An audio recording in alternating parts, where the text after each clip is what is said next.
Hedge accounting under IFRS 9. Um, so it says that companies enter into hedging transactions in order to reduce business risk. Okay, let's start from the very basics. Um, you need to understand that hedging and hedge accounting are two different things. So, hedging is the process by which or through which you protect yourself or you prevent yourself from future business risks. Hedging is the process of protecting yourself. For example, what type of future business risks you face and how do you protect them? Very simply speaking, let's suppose that you have to, your local currency is dinar and you have to make a payment to a supplier for $100,000 in 3 months' time, and you're not sure that what would be the exchange rate of dollar to dinar in 3 months' time. It might move in your favor, it might move against you. And if it moves against you, then you probably will have to suffer some losses, exchange losses, which we call FX, okay, foreign exchange losses. To protect yourself, what you do that you enter into a contract with someone to provide you $100,000 or $1 million at a certain price after a certain period. So what you are doing essentially, you are locking the dollar and dinar exchange rate. So you are protecting yourself against any risks which are associated with foreign exchange. This is one example. But it's not only about foreign exchange, it could be about interest rate risks as well. You need to borrow $1 million in 3 months' time. Today, interest rate is 6%, but you're not sure that after 3 months, maybe interest rates will rise to 8%.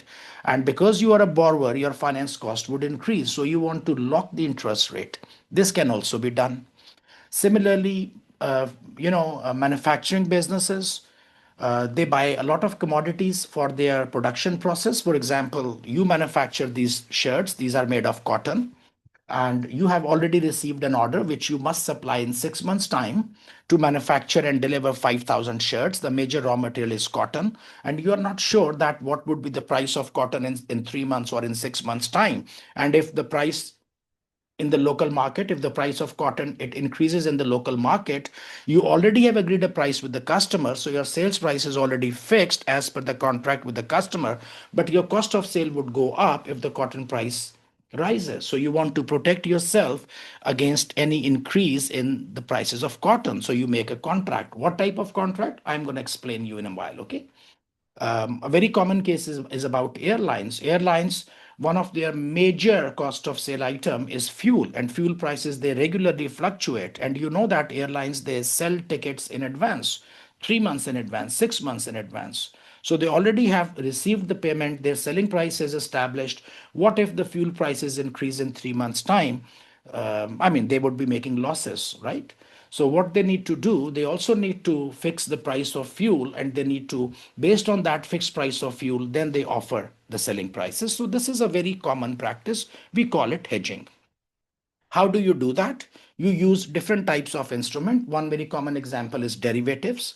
So you use derivatives, which are forward contracts, futures, and options to protect yourself against such, these possible future events which might cause some losses to you. So this is called hedging. And this is very common for all businesses. Businesses cannot just sit down and pray that, and wish and hope that things they move in their favor. You cannot just sit down. You need to take action, and that action is called hedging. Now, the question is that what is hedge accounting then? Hedge accounting is one step above. Hedge accounting is where a business actually chooses to formalize this process of hedging, and by following the principles as given under IFRS 9, how to do this hedge accounting. So it is possible that you do hedging. Hedging you are doing in any case, but you may or may not do hedge accounting. Although hedge accounting it becomes mandatory under certain conditions, but it is essentially, if you say that, although they make it mandatory, but businesses they do have a choice. Why they have a choice, I will explain you in a while. So I can say that hedging all businesses will do, but some will follow hedge accounting, some will not follow hedge accounting. Okay. Okay, clear. Now, why do they follow and why do they not follow? And what benefit they will get or not? So, for example, if you do hedging, you save yourself, you save yourself from losses. Okay, that is understood. We fix the dollar dinar rate, we fix the cotton price, and we fix the price of fuel. So we are protecting ourselves from losses. Okay, and we are protecting our cash. Hedge accounting is not going to reduce your losses or increase your gains. Hedge accounting is not going to change your cash flows. I mean, if you are making a loss of $1 million, or with or without hedge accounting, that still will be $1 million. So hedging, by way of hedging, you can protect. Okay, by way of hedging,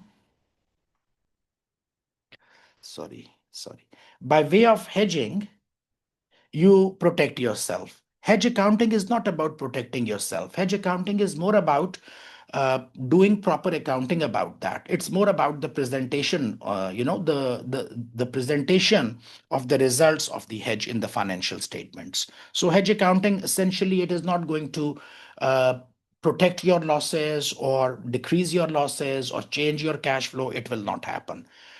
Hedging will change your losses, and that's why I said in the beginning that hedging everybody is doing, because that is something which will really impact the cash flow.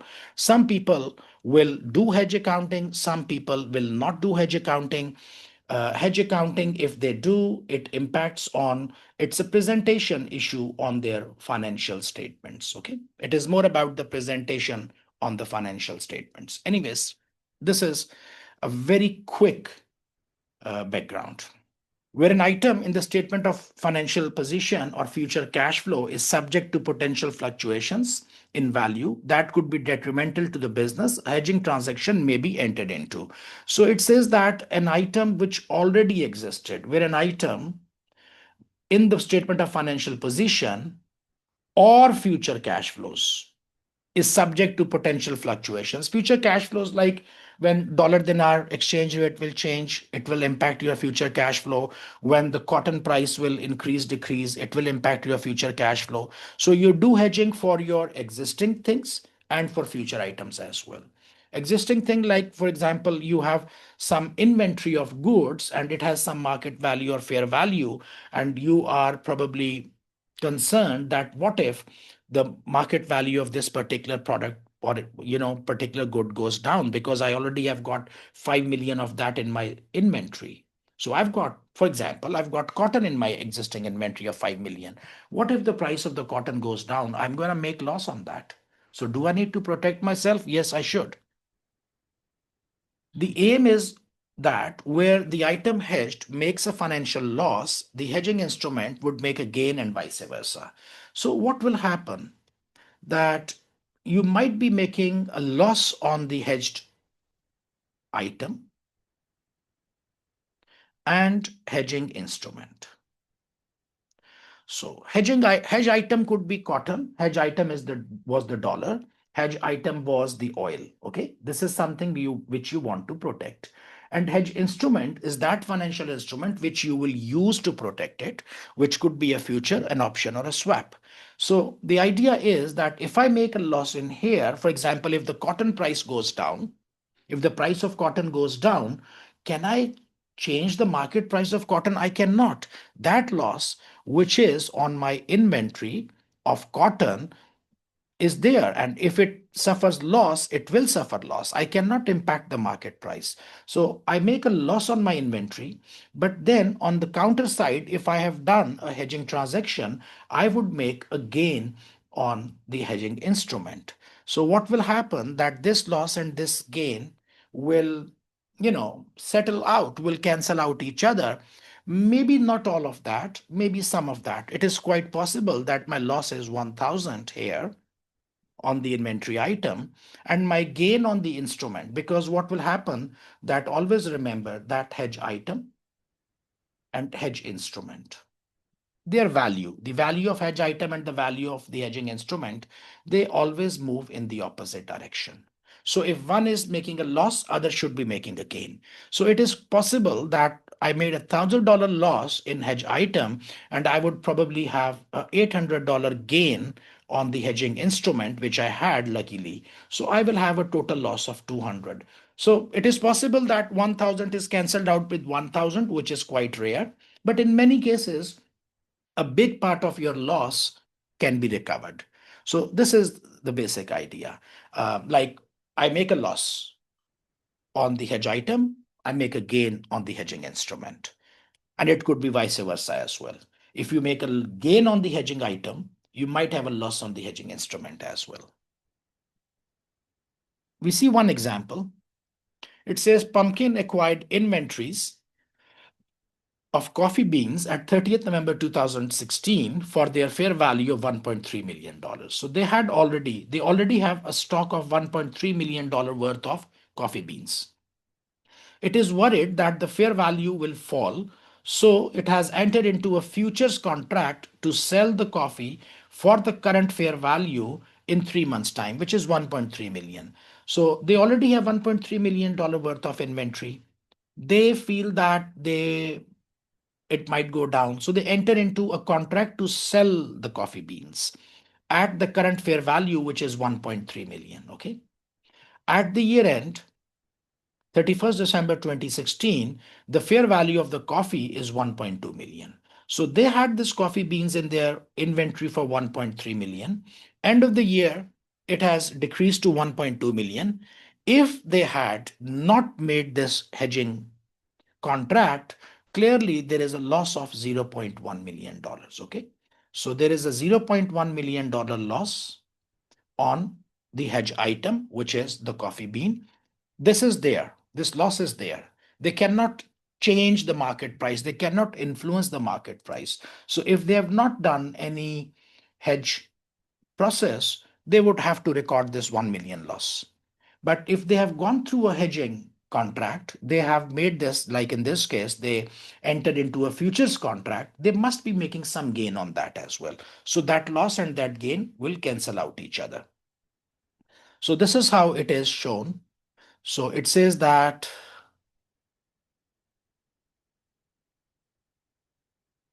okay, with no hedging, assuming net realizable value is equal to fair value, NRV is equal to fair value. So a loss of 0.1 would be recognized in profit and loss. And because it says with no hedging, you don't have any futures, so you don't make any gain. So this straight away $0.1 million loss, it goes into your P&L. However, if you do the hedging, if you have done the hedging process, you still have not done the hedge accounting, by the way. I'm not talking about hedge accounting yet. I'm just talking about hedging. If you have done the hedging, the loss of 0.1 million will remain there because coffee beans price has gone down. So this is $0.1 million loss.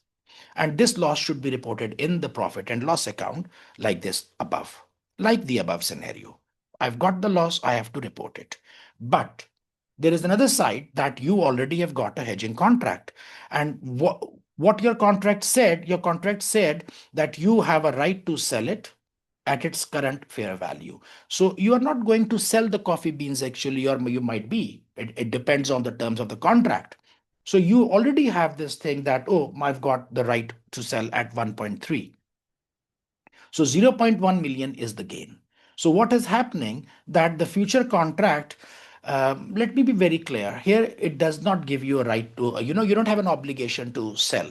It is only the difference which you get settled because your contract says 1.3 million. Market price has come down to 1.2 million. So it means that you have a right to sell something for 1.3, which has a market price of 1.2. So that gives you a gain. Okay, if you are selling something, if you have a right to sell something above the market price, it means that you are selling it at a gain. So there is a gain of 0.1 million. By chance, it is the same. Sometimes it could be more, sometimes it could be less. Usually it is less. So what will happen that this gain would be reported in the profit or loss account. So without hedging, loss only goes to profit and loss account. With hedging, the loss is going to profit and loss account, but the gain is also coming to the profit and loss account, and your net impact is zero. Your net impact is zero. This is the ideal situation, that loss on hedge item is zero point 0.1, gain on hedge instrument is 0.1. They are exactly the same and there is no impact. So if you have not done hedging, you would have suffered a loss. With hedging, you made a loss here on the item and you made a gain here on the instrument. I'm still not doing hedge accounting. Hedge accounting is not involved here as yet. This is a principle or this is a method, because if you talk about IFRS 9, IFRS 9 is part of IFRS. In many parts of the world, IFRS is not followed. You've got US GAAP, you've got Indian GAAP, you've got Russian accounting standards, you've got Mexican accounting standards. So do they do hedging? Yes, they do. Do they have IFRS 9? No, they don't. So everybody is doing hedging. Hedging is, this is a topic of financial management. How do you protect yourself? Okay. This is financial management. Derivatives, futures, forwards, options, swap, it comes under financial management. How do you protect your risk? Now, the second step which we are going to learn is that how do we report them into the financial statement? This is where you are talking about hedge accounting. Okay. Now you might be thinking that if I'm doing hedge accounting, what difference will it make? Is it going to change any gains or losses? No, it is not going to change any gains and losses. What it does, it gives you an opportunity to split the gains and losses between P&L and OCI. So, I mean, I'm going to explain it in detail, but for a very quick thing, you should remember that without hedge accounting,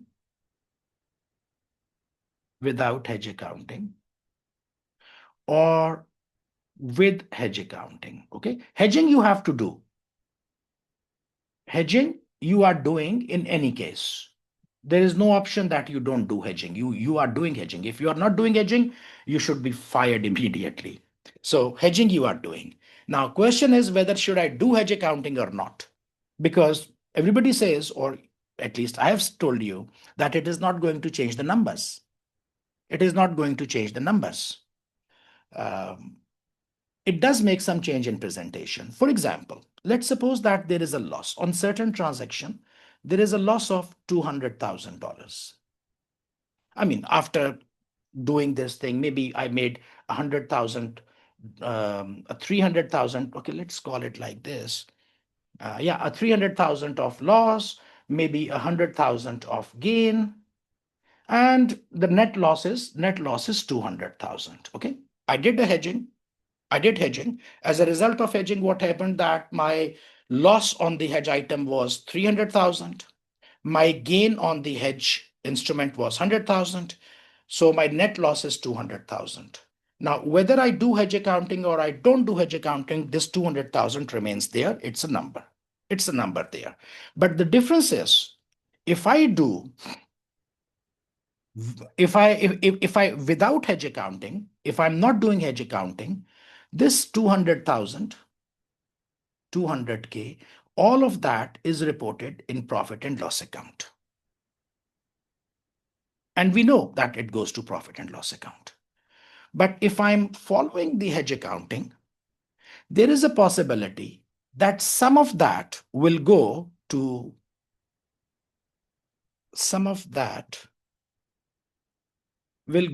P&L and some of that will go to OCI. And you remember that we love to have things in OCI. If there are losses, we are not really very much excited to take our losses to profit and loss account, because that decreases the operating income. They negatively impact my profitability ratios. So losses, we are always very, how to say, keen on not taking on taking losses into OCI so that we can take them forward and then see what we do, because taking losses into P&L immediately destroys my operating profit and my ratios, etc. So I ask the question that if hedge accounting does not change the loss, then what is the attraction? Why do you do hedge accounting? You do hedge accounting because if you are following the hedge accounting principles, you do have an opportunity to report some of the loss in profit and loss account and some of the loss in P&L. It is also possible, it is also possible that the loss in the P&L is only 25K and remaining all 175K goes into OCI. That would be an excellent proposition. I have a loss, but in my P&L, I'm only reporting 25K. So this is one reason, for which businesses, they opt for hedge accounting. Loss is real. That cannot be changed. But how to present it, where to show it, that is the deciding factor.